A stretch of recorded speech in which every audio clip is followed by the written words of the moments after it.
ذکر کرنا کیا ہے؟ جب اللہ کہے کہ میں بندے کا ذکر کرتا ہوں تو وہ ذکر کیا ہے؟ جب اللہ تعالیٰ ذکر کرتا ہے تو اس کا مطلب ہے کہ اللہ تعالیٰ بندے کو اپنے انعامات سے نوازتا ہے، اور جب اللہ تعالیٰ بندے کو مسلسل ذکر کی وجہ سے اسے اپنے انعامات سے نوازتا ہے، اسے یاد رکھتا ہے، تو پھر نیکیاں بجا لانے اور تقوی پر چلنے کا ایک نیا سلسلہ شروع ہو جاتا ہے، نئے معیار قائم ہونے لگتے ہیں۔ اللہ تعالیٰ اپنے قریب کرنے کے نئے نئے راستے دکھاتا ہے۔ اللہ تعالیٰ ایسے بندے کو ہر وقت یاد رکھتا ہے، مشکلات سے اسے نکالتا ہے، آفات سے اسے بچاتا ہے۔ بس بندہ جب خدا تعالیٰ کا ذکر کرتا ہے تو اسے سب طاقتوں کا مالک سمجھ کر اس کی پناہ میں آنے کے لیے، اس کی مدد حاصل کرنے کے لیے اللہ تعالیٰ کا ذکر کرتا ہے۔ اور جب خدا تعالیٰ فرماتا ہے اذکرکم، کہ میں تمہارا ذکر کروں گا، تمہیں یاد رکھوں گا، تو اس کا مطلب یہ ہے کہ اللہ تعالیٰ اپنے ایسے بندے کو انعامات سے نوازے گا، اسے اپنی پناہ میں لے لے گا، اس کے دشمن سے خود ہی نپٹے گا اور بدلے لے گا، اس کے لیے ہر قسم کے رزق کے ایسے دروازے کھولے گا جس کا بندے کو وہم و گمان بھی نہیں ہوگا۔ اور ایسے قرب پانے والے لوگ ہی ہیں جن کے خلاف دنیا والے ہزار کوشش کر لیں، ان کو ان کے مقاصد کے حصول سے نہیں روک سکتے۔ بس جماعت احمدیہ کی ترقی ایسے ذکر کرنے والوں سے ہی خدا تعالیٰ نے وابستہ فرمائی ہے، اور یہی ذکر ہے جو ہر فرد جماعت کی دنیا و آخرت سنوارنے والا بنے گا۔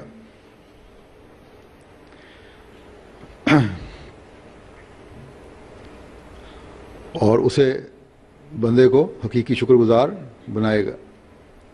اس لیے اللہ تعالیٰ نے ذکر کے مضمون کے ساتھ ہی شکر کا مضمون بھی جاری فرما دیا ہے۔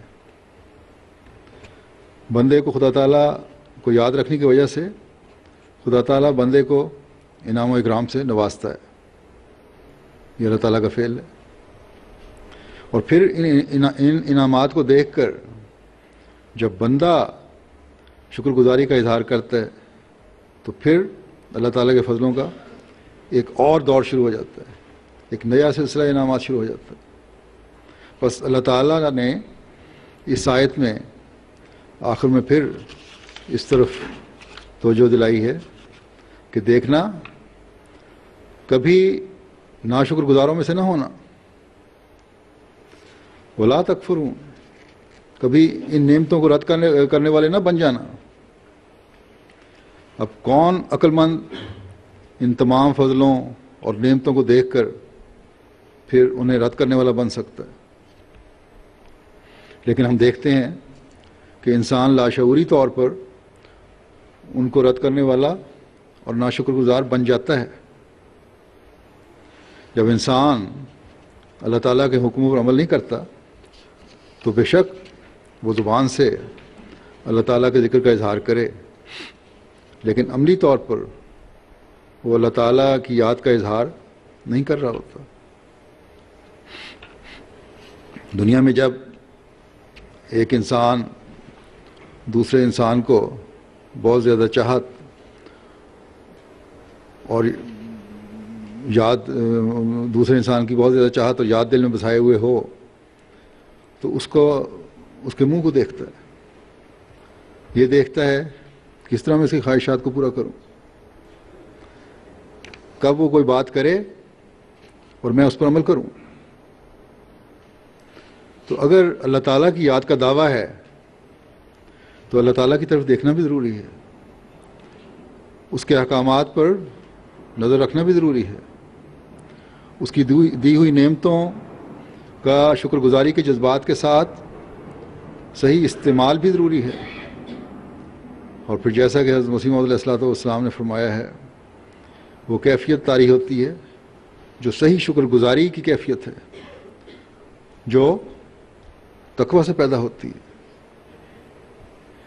اور اگر یہ حقیقی تقوی نہیں تو پھر یہ کفران نعمت ہے اور اللہ تعالیٰ کی ناشکری ہے.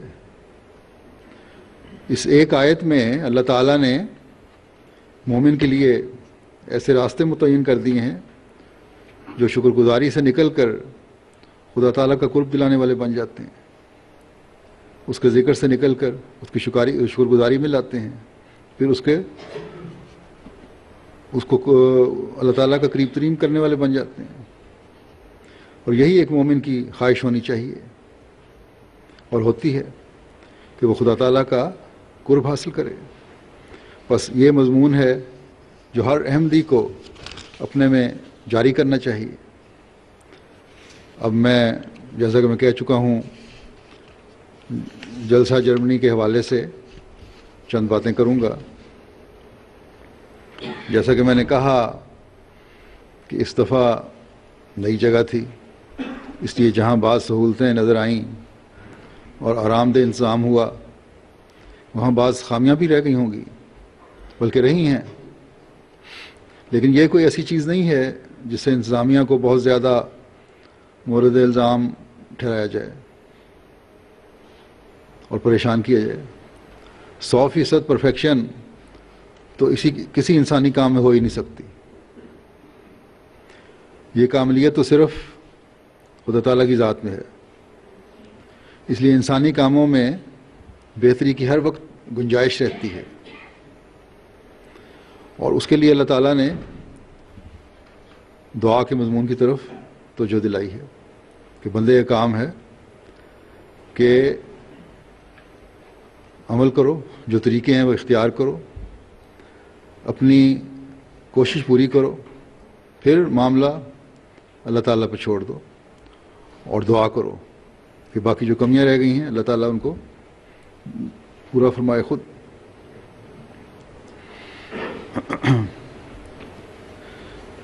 اور پھر جو نتائج پیدا ہوتے ہیں اس کے لیے اللہ تعالیٰ نے شکر گزاری کی طرف بھی توجہ دلائی ہے تاکہ ان خامیوں اور کمیوں میں مزید بہتری پیدا ہو سکے. جب انسان ایک چیز بہتر کرتا ہے تو اس پہ شکر گزاری کرے تو ایک اگلا قدم اس کے لیے اللہ تعالیٰ پھر اس کو اگلی قدم بہتری کی طرف لے جاتا ہے. اور یہی سبق ہمیں حضرت صلی اللہ علیہ وسلم نے بھی دیا اپنے عمل سے.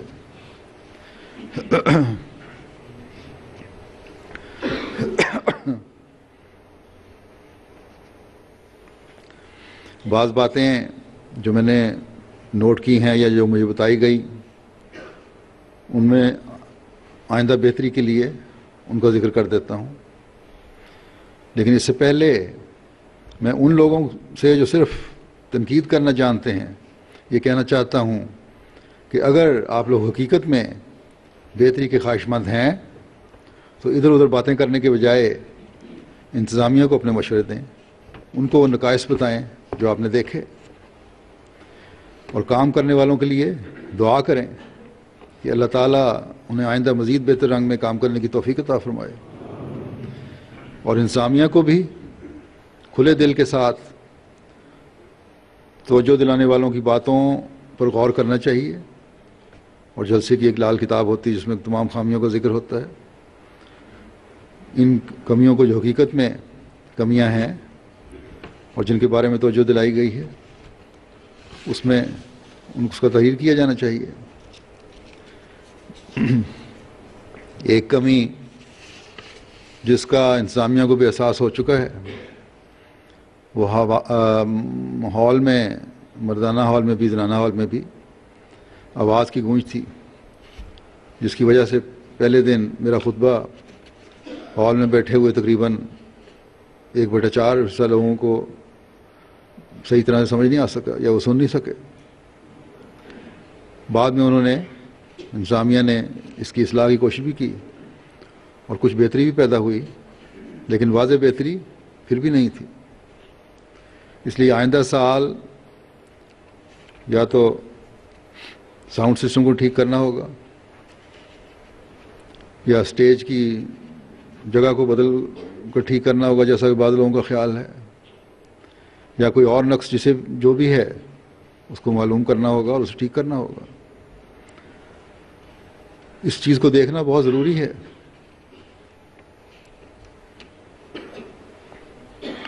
اس کے بغیر تو انتظامی لحاظ سے لوگوں کو خاموشی سے بٹھانا بھی مشکل ہو جاتا ہے اگر آواز نہ آ رہی ہو۔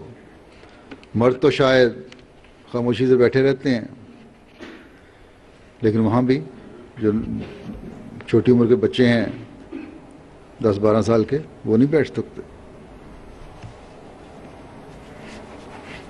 یا بیٹھے رہیں گے مرد یا وہاں سے اٹھ کر چلے جائیں گے۔ لیکن عورتوں کو، اور خاص طور پر بچوں والے حال میں عورتوں اور بچوں کو خاموش کروانا بہت مشکل ہو جاتا ہے۔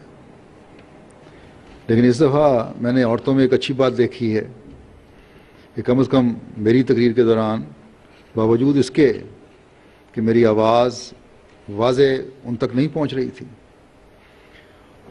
اور اس کے لیے کئی مرتبہ انہوں نے پیچھے بیٹھی خواتین نے انتظامیہ کو پیغام بھی بھیجے کہ آواز کو درست کرو، لیکن مجبوری تھی، آواز ٹھیک نہیں ہو سکتی تھی۔